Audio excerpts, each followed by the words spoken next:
रेखा के पिता दिल्ली में किसी तरह अपने और अपने परिवार का पेट पाल रहे थे। पर एक दिन अरे रमेश, तुम्हारी बेटी के तो समझो भाग्य ही खुल गए। वकील लड़के का रिश्ता आया है। अरे वाह, कब करना चाहते हैं शादी? वो लोग तो जल्द से जल्द ही करेंगे। बाकी शाम को मैंने रेखा को देखने के लिए बुला लिया है। तेरा घर छोटा है तो तुम लोग मेरे घर ही आ जाना। राकेश और उसकी बीवी सारी तैयारी के साथ रोहित और रेखा की शादी कर देते हैं। लेकिन अगले ही दिन देखो रेखा, शादी भले ही हो गई है, लेकिन तुम ये मत सोचना कि मैं किसी जोरू के गुलाम टाइप रहूंगा। रेखा को रोहित की बात अजीब लगती है। मैं ये तो सोच भी नहीं सकती और ना ही चाहती हूँ, लेकिन शादी के अगले ही दिन इस तरह की बात की उम्मीद भी नहीं थी। रोहित रेखा के मुंह से ये बात सुनकर गुस्सा हो जाता है।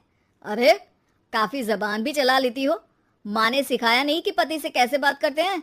रेखा अब चुप रहने में ही भलाई समझती है। रेखा, जल्दी से नाश्ता तैयार कर लो। आज पहला दिन है, सारे काम तुम्हें समझा दूंगी। ये नौकरानी है जो तुम्हें बता देगी कि कैसे कैसे क्या करना है। फिर इसकी कल से छुट्टी है। रेखा भी ससुराल में जी जान लगाकर काम करने लगती है। खाली समय मिलता तो पति के वकालत की किताब उठाकर पढ़ने लगती।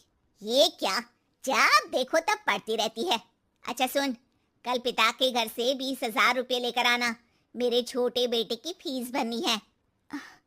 लेकिन पापा क्यों भरेंगे उसकी फीस? अरे वाह जी वाह, पापा क्यों भरेंगे? तो ये बता, हम क्यों रखेंगे तुझे यहाँ? क्यों खाना देंगे फ्री में? अरे, क्योंकि मैं बहू हूँ इस घर की। तभी वहाँ रोहित आ जाता है। अरे वाह, बड़ी जबान चला रही हो। चुपचाप माँ जो कह रही है वैसा कर, वरना सामान उठा और जा अपनी झोपड़ी में। बेचारी रेखा क्या करती, पिता के घर जाती है, उनको सारा हाल बताती है।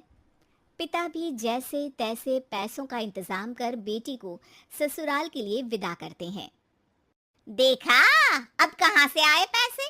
अरे बहुत माल है तुम लोगों के पास, बस सीधी उंगली से निकालते नहीं।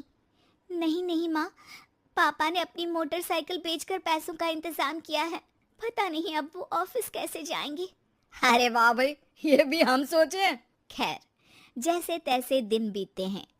रेखा जहाँ एक प्यारे से बेटे की माँ बनती है, तो वहीं उसका वकालत की किताब में ज्ञान और गहराता जाता है। हे भगवान, बुरे फंसे। ये केस तो लगता है कि मैं हार ही जाऊंगा। देखिए, मैंने आपकी इस केस की फाइल पढ़ी थी। इस केस को जीतना बहुत ही आसान है। वाह भाई वाह, यहाँ वकालत की डिग्री लेकर भी मैं समझ नहीं पा रहा हूँ, और तुमने रोटी बनाते बनाते ही केस समझ लिया। अरे जाओ जाओ, जाकर मुन्ने को संभालो। केस मैं संभालूंगा।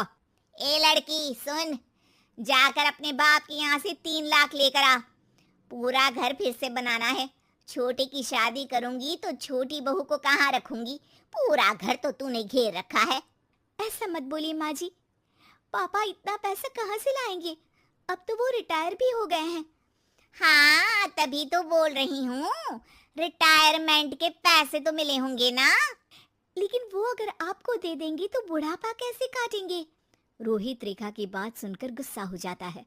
ए सुन, चल अपना सामान उठा, अपना बच्चा उठा और निकल यहाँ से।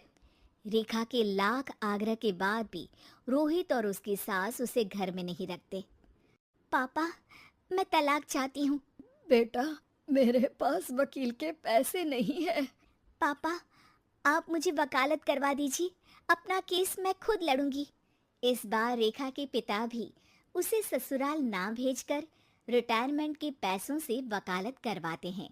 और फिर एक दिन कोर्ट के बाहर, रोहित, आज तुम अपना ही केस हार गए, वो भी उस लड़की से जिसकी तुमने कभी कदर ही नहीं की। रेखा, मुझे माफ कर दो। मैं इतनी बड़ी अमाउंट कहाँ से लाऊंगा?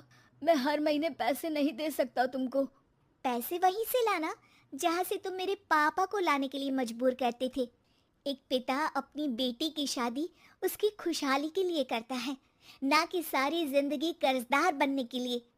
अरे, मेरे ही बेटे की किताब पढ़ पढ़ कर ज्ञान बांट रही हो? वकालत की किताब तो ससुराल में ही पड़ी थी ना। बिल्कुल, यहाँ मेरी गलती रही। जिस पैसे से मैंने इसकी शादी की थी, मुझे वो पैसे पहले इसकी पढ़ाई में लगाना चाहिए था। और आज रेखा एक जानी मानी वकील के रूप में काम कर रही है।